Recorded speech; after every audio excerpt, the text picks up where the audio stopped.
Nous allons vous présenter notre oral sur la laïcité. C'est quoi la laïcité? La laïcité, c'est un combat pour la tolérance, le progrès et le respect. Elle garantit la liberté de conscience, pensée et des cultes et protège ainsi le libre choix de chaque individu. La tolérance, c'est respecter la liberté et les opinions des autres. Le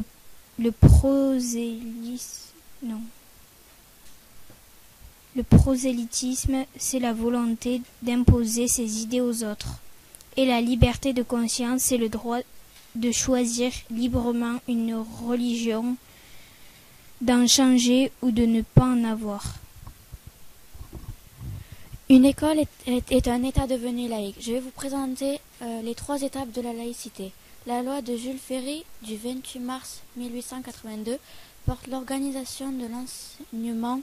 Cette loi autorise un jour par semaine, en dehors du dimanche, pour ceux qui le désirent, une inscription religieuse en dehors des édifices scolaires.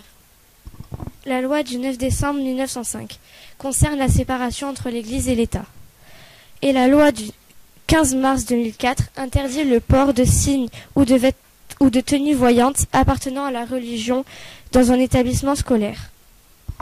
La charte de la laïcité. La charte de la laïcité est un ensemble de règles et de principes importants.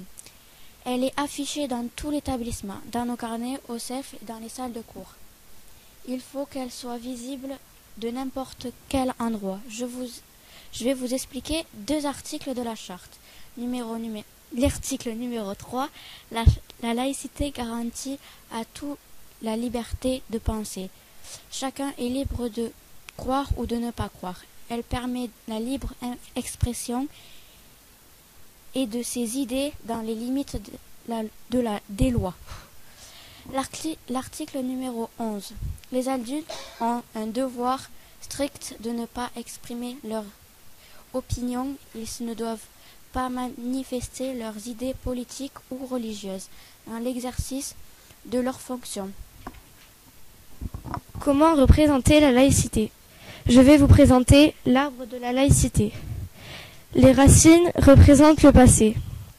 Dessus, il y a le nom des personnes importantes qui ont contribué à l'idée de la laïcité, dont Victor Hugo, Jean Jaurès, Jules Ferry et Aristide Briand et Condorcet. Aristide Briand est un homme politique qui fera voter la loi du 9 décembre 1905 concernant la séparation de l'Église et de l'État. Victor Hugo est un écrivain célèbre qui eut l'idée de cette même loi. Le tronc représente le présent. La devise de la France est écrite dans le tronc qui est torsadé. Cela veut nous faire déduire que les mots liberté, égalité et fraternité resteront unis et indissociables. Le drapeau tricolore fait également partie du tronc. Les branches et le feuillage représentent l'avenir. Les feuilles sont représentées par les mains des élèves de l'époque. Elles sont toutes de couleurs différentes. Les mains sont comme des signatures, cela témoigne de leur engagement vers la laïcité. Les différentes couleurs rappellent que tous les individus sont différents. Les cocardes tricolores représentent la Révolution et la naissance de l'emblème national. Le bonnet phrygien représente, autrefois porté par les sans-culottes révolutionnaires, servait à montrer qu'ils étaient des hommes libres. Le bonnet représente sans doute la liberté de chacun. Le mot laïcité est inscrit dans les branches de l'arbre. Cela veut nous faire rappeler qu'il fait partie du futur, mais qu'il fait aussi partie de la devise nationale de la France.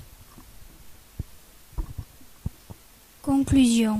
En France, toutes les personnes qui n'ont pas les mêmes religions ou les mêmes croyances, couleur de peau, ont toutes les mêmes droits. Nous sommes tous égaux.